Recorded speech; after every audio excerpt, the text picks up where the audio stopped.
We have been absolutely drowning in Life is Strange reunion content, and we're going to have a little look at it today. Well, hello, my name is Mon, and I am bringing you another Life is Strange discussion video today. We are going to be looking at the previews that came out this last week of Life is Strange reunion.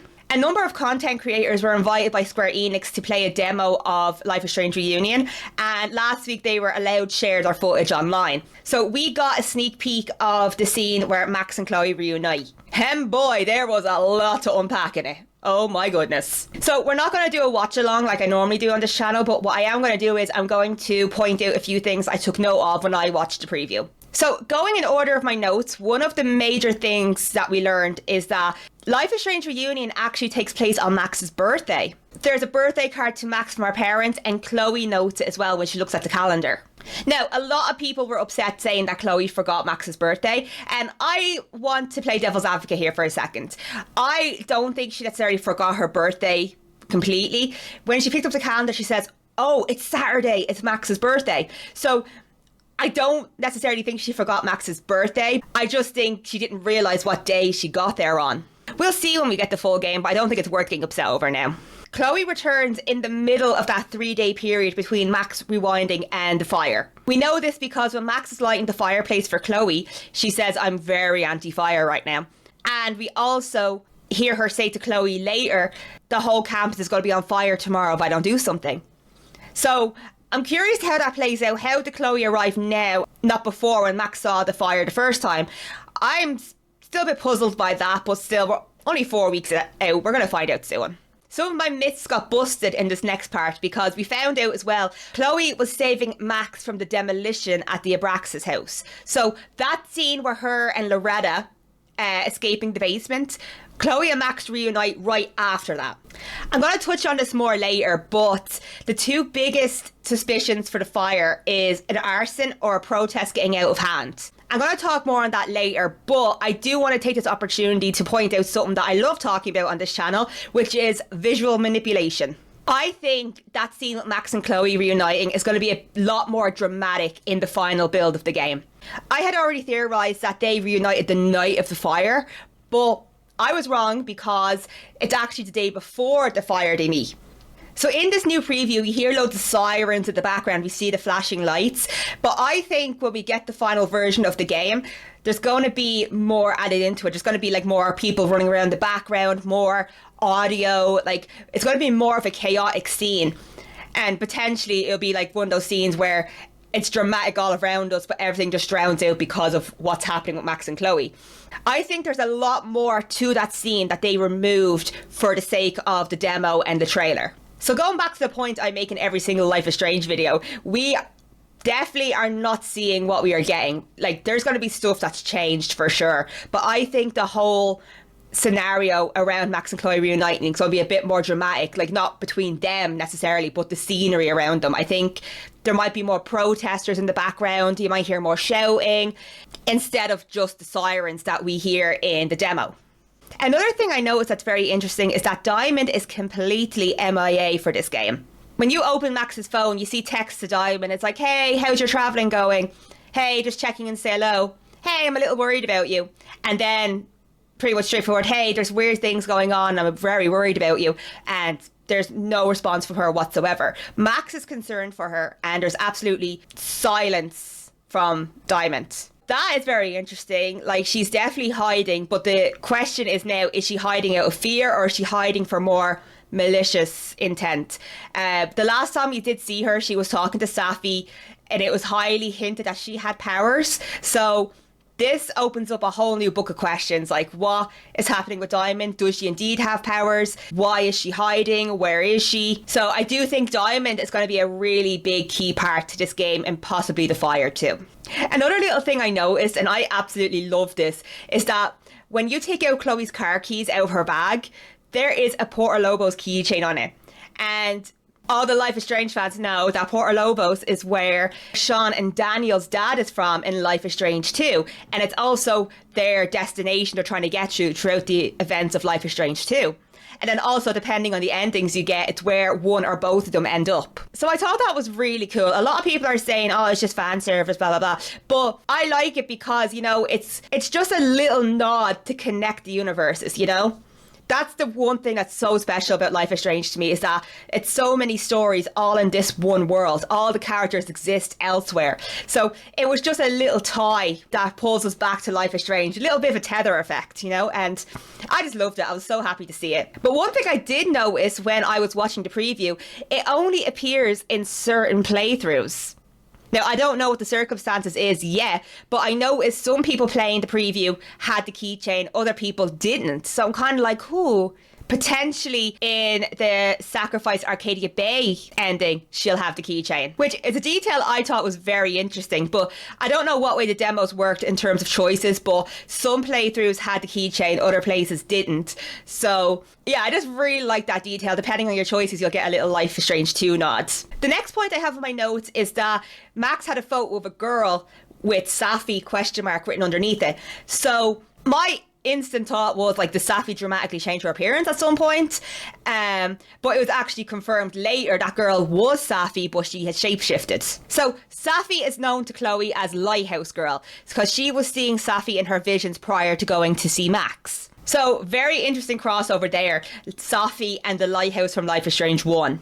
We see a brief clip of Safi holding Chloe's hand and looking at Max. So that was very interesting to me, because is Chloe just seeing Safi in her visions, or is Safi putting herself in Chloe's visions? I'm very curious for the explanation with that, but Chloe does know Safi very well prior to reuniting with Max. The biggest change that has come to this Life is Strange game is the double dialogue. So you can control the dialogue of both Max and Chloe in the same conversation, which I think is pretty freaking cool. I don't think I've seen a mechanic quite like that, but I'm very curious to see how it plays out in the game. So basically, Max will say a line and then you can choose how Chloe responds.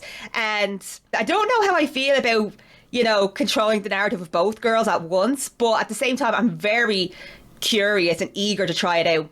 As I said before, this game is great for those who relate to Max and relate to Chloe, you know, because a lot of people liked Before the Storm more because they related to Chloe more. A lot of people liked the first Life is Strange more because they related to Max more. And I feel like this is going to be a game that caters to both. So the dialogue thing is very, very interesting. And I feel like it enforces a little more, what would you say in that situation? You know, a lot of people say like, oh, Chloe wouldn't say that, Max wouldn't say that. But how I see it with video games, it's like, okay, but what would you say in this situation? How would you act? You know, because as I always say, when you play video games, you embody the character. You know, you are getting a character and you're sprinkling in bits of your personality and views. If you were Max, what would you say in this situation? And if you were Chloe, how would you respond? So I don't know, it's a bit crazy to think of, but I'm very excited to try this double dialogue feature. And I don't know about you guys, but I can already see an improvement in the graphics. I think the graphics went up a notch between these previews and the in-game builds that we got with the reveal stream. I can actually see some improvements already. The models are a little bit clearer and the animation's a little bit smoother. It's very subtle, but I noticed it and I actually went, oh, this is looking good. So from the looks of it, it appears that Chloe is seeing Max's memories. Everything that happened to Max and that Max saw, Chloe is seeing them, and that's what's haunting her. And, you know, it's not anything new. She's just seeing everything that Max saw and experienced, because she does mention Rachel, Jefferson, Arcadia Bay, you know, so it appears that she's seeing everything Max experienced. So it's heavily going back to the first game and not necessarily giving us new content, you know. From the dialogue conversation we got, I was very happy with that because it explores the trauma of both girls. They had mentioned they argued a lot, and I feel like there's a lot of impulsive choices made kind of as a result of their trauma. But it is said in some of the conversations that Max always felt Chloe blamed her for what happened. And Chloe says that she was never able to let go of Max's power. Like, no matter what they did, it always felt like the power was hanging over them. So basically, both girls were struggling and they couldn't help each other.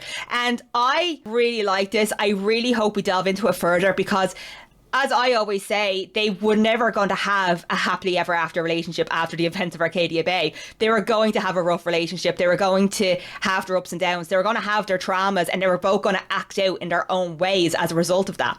Like, it was going to be so difficult to have a healthy, flawless relationship after the events of Arcadia Bay. And the idea of them just driving off from the wreckage, starting a whole new life, being happy and forgetting everything as if it didn't happen, that's just totally unrealistic to me. I'm glad we're delving into that a little bit. I'm glad that we're looking at how it affected both girls and how it then affected their relationship. Because that's what I always imagined it being like after Life is Strange, that they went off together, but they struggled and, you know, they didn't have an easy going relationship afterwards. So they're going to have their struggles and all that. So I'm glad they're taking this approach with it in Reunion, and I'm excited to see how much further it goes. So, as I said earlier, the fire will take place the next day or that very night. Max says that if she doesn't do something, the whole campus will be on fire tomorrow. So, this story is going to happen. It is going to happen fast. And it also makes me a little anxious that it's all happening on Max's birthday too. And it is confirmed in the previews that the house is the target. And Chloe asks, okay, what do you think caused it? And the two options were a protest got out of hand or it was arson. So there is a protest about the house, potentially about it being torn down. However, the arson theory, that's interesting because we did hear in the previous streams that there is potentially something in the house that someone wants destroyed. And Max does mention in this preview that the new president of Caledon, who took over from Yasmin, he has a weird fascination with Abraxas. There appears to be something that about Abraxas that he wants hidden. So the new president is definitely going to play a big part in the story. So protest and arson are the two big things. Naturally, I'm leaning towards arson, but I always know that if you're naturally leaning towards something, then it's probably going to go the opposite direction. And Max states in the preview too that even though she's scared of using her powers, she does understand it more now. So Moses has been helping her understand her power, and she's learning how to use it without causing catastrophic events. So how does Max witness the fire without reuniting with Chloe, and then the next day after rewinding she reunites with her? Because surely Chloe would have been on her way regardless. That part is still confusing me, and it's kind of leading me to believe that they're going to throw us in the deep end. Literally, the first chapter, hit play, we're going to be greeted by fire. IGN also posted a review based on the preview. They said that the storytelling is so much better, way better than Double Exposure. It's definitely improved lots. And I just can't help but feel like Double Exposure was the teaser. It was just delivered completely wrong. But according to IGN, the storytelling has gotten so much better and improved greatly. Another thing they know, which I don't really approve of, is that the word hella did not appear in any of the previews that they tried. So it's officially happened. They've grown up. The hella days are behind us. If we get one hella in Reunion, I'll be happy. I'll accept one. They said that playing as Max and Chloe are totally different because with Chloe, everything feels a lot more urgent. Whereas with Max, it's the opposite because she has her rewind, so she's a little more calm. So by the looks of it, Reunion is going back to their roots in so many ways, and there'll be different paces for both girls, which I think is amazing. And I like that. I like how we play as Max and Chloe and get totally different environments and paces. It's not just a game where you're swapping characters and it feels the exact same, you know? We're kind of getting two different stories in one here because we're going at Chloe's pace and Max's pace. So we're kind of getting two stories in one game, which I think is very cool. So what did you think of the Life is Strange previews? Are you excited? Did you come up with any more theories from the previews? And overall, what do you think is going to happen? Do you think we're going to go straight into the fire when we start the game? I'm curious. I'm excited. I have so many questions and we're not far out. We're only a couple of weeks out now. By the time I post this video, it will probably be the end of February, beginning of March. So we're talking days now. We're narrowing it down to days. But overall, I'm very excited and curious to hear your thoughts. So let me know what you think in the comments and I'll see you in the next one. Bye!